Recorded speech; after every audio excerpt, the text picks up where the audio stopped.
వరుసగా నిరసనలు, ఘర్షణ వాతావరణం, తీవ్ర ఉద్రిక్తత మధ్య కొనసాగుతున్న జగన్ టూర్. 15 రూపాయలకే పేదలకు బీమా, సామాన్యుల సంక్షేమమే ఎజెండా అన్న బాబు. తెలంగాణ కాంగ్రెస్ లో ఆగని మాటల యుద్ధం, ఉత్తమ్పై అధిష్టానానికి ఫిర్యాదు చేస్తానన్న కోమటిరెడ్డి. సండే రోజు సంజీవయ్య పార్కుకు జనం క్యూ, అతిపెద్ద జెండా దగ్గర సందడే సందడి. టైటిల్ కోసం సై అంటున్న ముర్రే, జకోవిచ్, హోరాహోరీగా సాగుతున్న ఫైనల్ ఫైట్.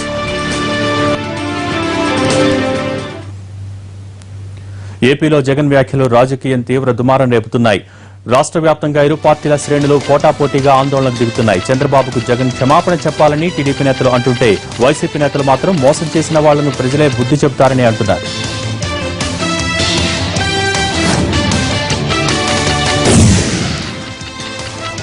అనంతపురంలో జగన్ రైతు భరోసా యాత్ర ఉద్రిక్తత మధ్య కొనసాగుతోంది. స్థానిక సప్తగిరి జంక్షన్లో టీడీపీ, వైసీపీ కార్యకర్తలు బాహాబాహికి దిగారు, పరస్పరం రాళ్ల దాడికి దిగారు. ఈ ఘటనలో ఓ వ్యక్తికి తీవ్ర గాయాలయ్యాయి.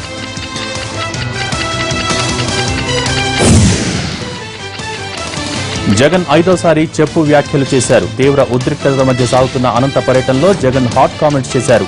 చంద్రబాబుకు చెప్పులు ఇష్టం లేకపోతే వాటితో పాటు చీపుర్లు కూడా చూపించాలని అన్నారు. ఎన్నికల హామీలను తుంగలో తొక్కి రైతుల్ని, డ్వాక్రా మహిళల్ని మోసం చేశారని ఆరోపించారు.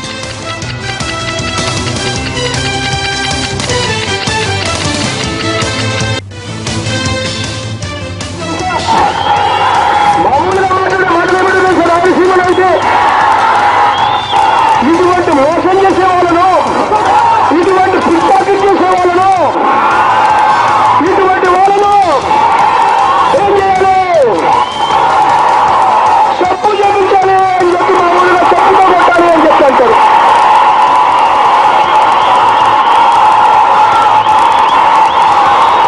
నేనైతే అండం లేదబ్బా, నేనైతే అండం లేదబ్బా. ఎందుకంటే చంద్రబాబు నాయుడు గారికి ఇష్టం లేదు చెప్పాలని చెప్పంటే, చంద్రబాబు నాయుడు గారికి ఉరిపాటు వస్తుంది కాబట్టి నేను అండం లేదు. కానీ చంద్రబాబు నాయుడు గారికి ఇష్టం లేదు కాబట్టి చెప్పులు వస్తుంది.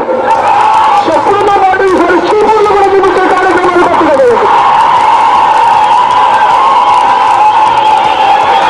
కనీసం అప్పటికైనా చంద్రబాబు నాయుడు గారికి అర్థమవుతుంది.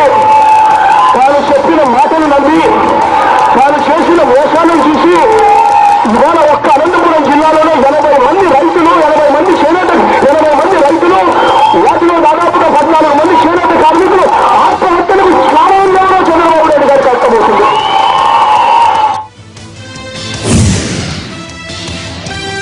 కార్యకర్తలు సంయమనం పాటించాలన్నారు టీడీపీ యువనేత లోకేష్. ట్విట్టర్లో స్పందించిన ఆయన ఎవరూ భావోద్వేగాలకు గురి కావద్దని అన్నారు. మన దృష్టంతా అభివృద్ధి వైపేనన్న ఆయన ఆగ్రహావేశాలకు లోను కావద్దంటూ సూచించారు. జగన్ వ్యాఖ్యలపై టీడీపీ కార్యకర్తలు నిరసనలకు దిగడంతో లోకేష్ ఈ విధంగా స్పందించారు. ప్రతిపక్ష నేత జగన్ కు మానసిక స్థితి సరిగా లేదన్నారు ఎంపీ సీఎం రమేష్. ఆయన మాటల తీరు చూస్తుంటే రౌడీ షీటర్ కుటుంబ నేపథ్యాన్ని ప్రతిబింబిస్తోందని అన్నారు. ఈ నెల 8న జరిగే మహాసంకల్ప సభను అందరూ విజయవంతం చేయాలని కోరారు సీఎం రమేష్.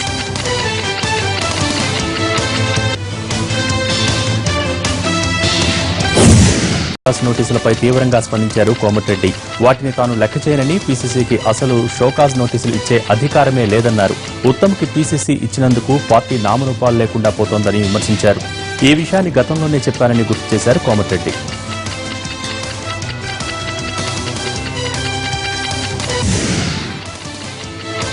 ఆగస్టు చివరి నాటికి కాపుల్ని బీసీల్లో చేర్చుకుంటే మరోసారి ఉద్యమం చేస్తామని హెచ్చరించారు ముద్రగడ. ప్రభుత్వం దిగిరాకుంటే ఆర్ఎస్ఎస్ తరహాలో ఉద్యమాన్ని కొనసాగిస్తామన్నారు.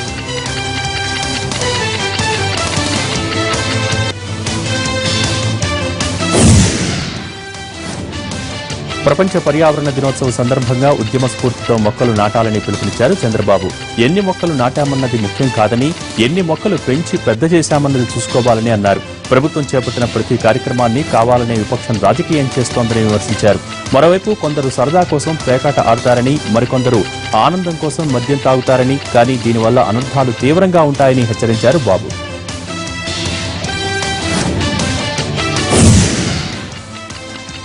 అధికారం లేని అంశాల్లో కృష్ణా రివర్ బోర్డు జోక్యం చేసుకుంటోందని అన్నారు మంత్రి తుమ్మల నాగేశ్వరరావు. కృష్ణా రివర్ అథారిటీని తన పరిధిలోకి తీసుకురావాలని కేఆర్ఎంబీ జారీ చేసిన నోటీసులను టీ సర్కార్ వ్యతిరేకిస్తోందన్న ఆయన, విభజన చట్టానికి ఇది వ్యతిరేకమైన అధికారం లేని అంశాల్లో కృష్ణా రివర్ బోర్డు జోక్యం చేసుకుంటోందని అన్నారు తుమ్మల.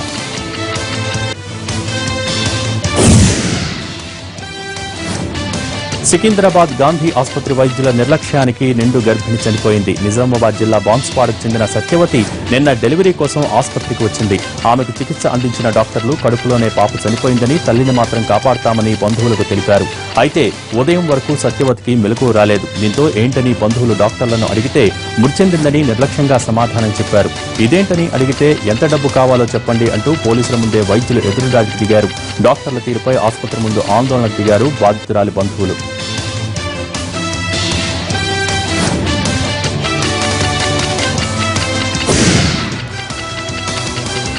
ప్రభుత్వం ఎన్ని చర్యలు తీసుకుంటున్నా, ఎంతగా అవగాహన కల్పిస్తున్నా తెలంగాణలో గల్ఫ్ గాయాలు పెరుగుతూనే ఉన్నాయి.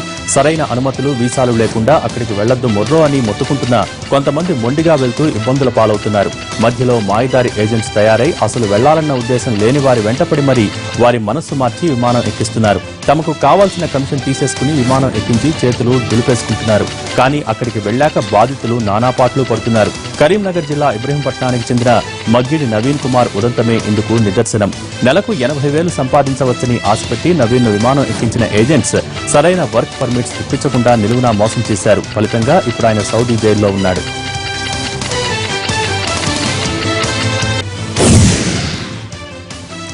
ఆన్లైన్ ప్రవేశాలను ప్రైవేటు కాలేజీలు దుర్వినియోగం చేస్తున్నాయంటూ కరీంనగర్లో ఎన్టీఎస్ఎఫ్ ఆందోళనకు దిగింది. ఇప్పటి వరకు ఆన్లైన్ ద్వారా జరిగిన అడ్మిషన్లను రద్దు చేయాలని డిమాండ్ చేశారు. ఈ సందర్భంగా తెలంగాణ చౌక్లో శాతవాహన యూనివర్సిటీ దిష్టిబొమ్మను దగ్ధం చేశారు.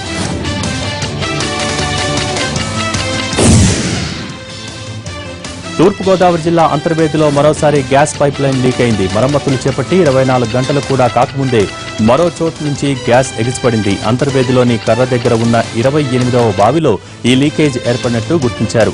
గ్యాస్ భారీగా ఎగిసిపడుతుండటంతో స్థానికులు తీవ్ర భయాందోళనలకు గురవుతున్నారు. సిబ్బంది వచ్చి లీకేజ్ను అదుపు చేసేందుకు ప్రయత్నిస్తున్నారు. వరుసగా గ్యాస్ లీక్ అవుతున్నా అధికారులు పట్టించుకోవటం లేదని స్థానికులు ఆరోపిస్తున్నారు.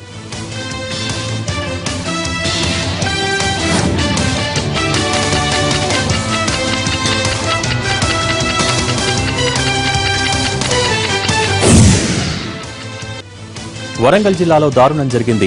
మహబూబాబాద్లో చోరీ కోసం వచ్చిన అగంతకులు దేవాలయం సమీపంలో నివాసముంటున్న వృద్ధురాలి గొంతు నులిమి బంగారం ఎత్తుకెళ్లారు. తీవ్ర గాయాలతో ఉన్న వృద్ధురాలు ఆసుపత్రిలో చికిత్స పొందుతూ మృతి చెందింది. రాత్రి ఇంట్లో ఎవరూ లేని సమయంలో శెట్టి కాంతమ్మ అనే వృద్ధురాలి ఇంట్లో ఈ ఘటన చోటు చేసుకుంది. ఆమె మెడలో ఉన్న 3.5 తులాల బంగారు ఆభరణాలను ఎత్తుకెళ్లినట్టు తెలిపారు ఆమె బంధువులు.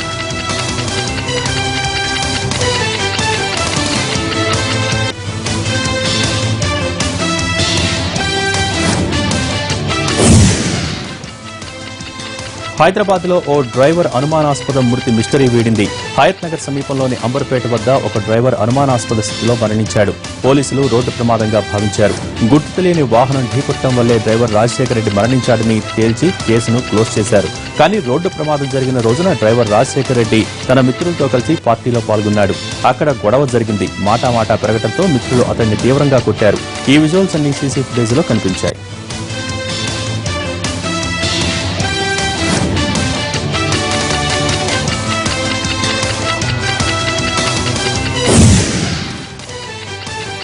అలా తీవ్రంగా కొట్టిన తర్వాత అతన్ని తీసుకువచ్చి రోడ్డు మీద పడేసినట్టు తెలుస్తోంది. ఆధారాలు పక్కాగా ఉన్నా పోలీసులు మాత్రం రోడ్డు ప్రమాదంగానే చిత్రీకరిస్తున్నారని మృతుడి తండ్రి ఆవేదన వ్యక్తం చేశాడు.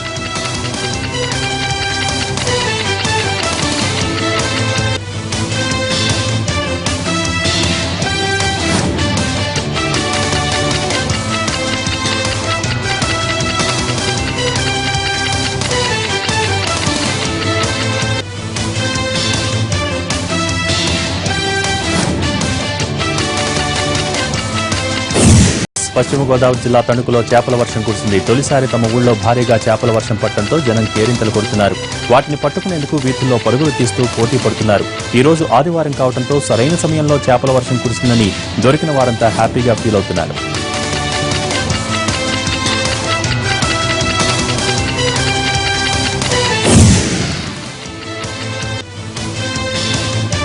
ఆదిలాబాద్ జిల్లా వ్యాప్తంగా గాలివాన బీభత్సం సృష్టించింది.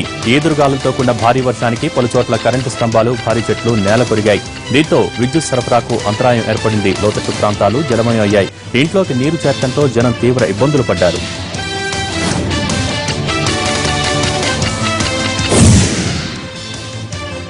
తిరుమలలో భక్తులు పోటెత్తారు. వేసవి సెలవులు ముగుస్తుండటం, వారాంతం కావడంతో తిరుమల కొండపై రద్దీ విపరీతంగా పెరిగింది.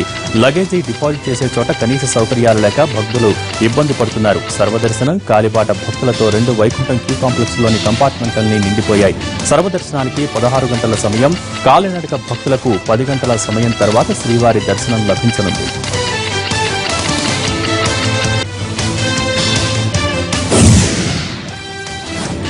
పెట్టుబడులే లక్ష్యంగా ఖతార్లో ప్రధాని మోడీ పర్యటన కొనసాగుతోంది. 2వ రోజు ఆయన దోహాలో వివిధ రంగాల వ్యాపారవేత్తలతో సమావేశమయ్యారు.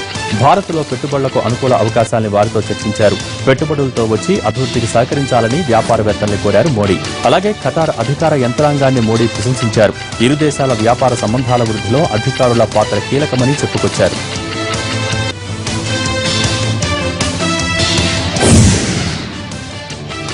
జపాన్ జూలో ఓ బాలుడిపై సింహం దాడి చేసింది. పంజా విసిరింది. అయినా ఆ పిల్లాడికి ఏం కాలేదు. ఎందుకంటే ఆ పిల్లాడికి సింహానికి మధ్య సేఫ్టీ గ్లాస్ అడ్డుపడింది. లేదంటే సింహం పంజాకు బాలుడు బలైపోయేవాడు. అసలేం జరిగిందో ఒకసారి చూద్దాం.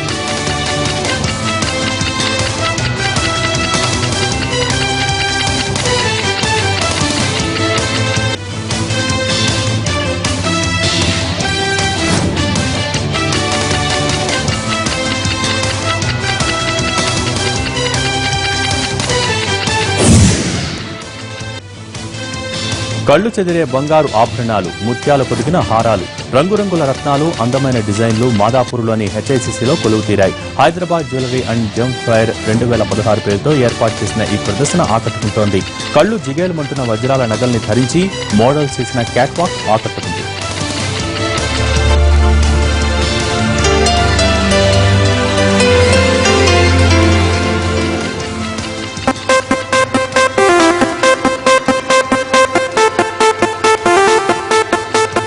దేశంలోని వివిధ నగరాల నుంచి వచ్చిన బంగారం, వజ్రాల వ్యాపారులు దాదాపు 100 స్టాళ్లు ఏర్పాటు చేశారు. మలేషియా, దుబాయ్ నుంచి దిగుమతి చేసుకున్న ఆభరణాలు ఆకర్షిస్తున్నాయి.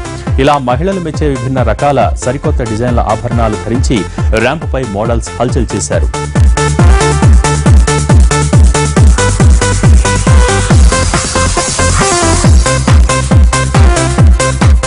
జ్యువెలరీ అండ్ జెమ్ ఫైర్ లో భాగంగా ఏర్పాటు చేసిన సాంస్కృతిక కార్యక్రమాలు అదరహో అనిపించాయి. హుషారెత్తించే పాటలకు చేసిన డాన్సులు ఉర్రూతలూగించాయి.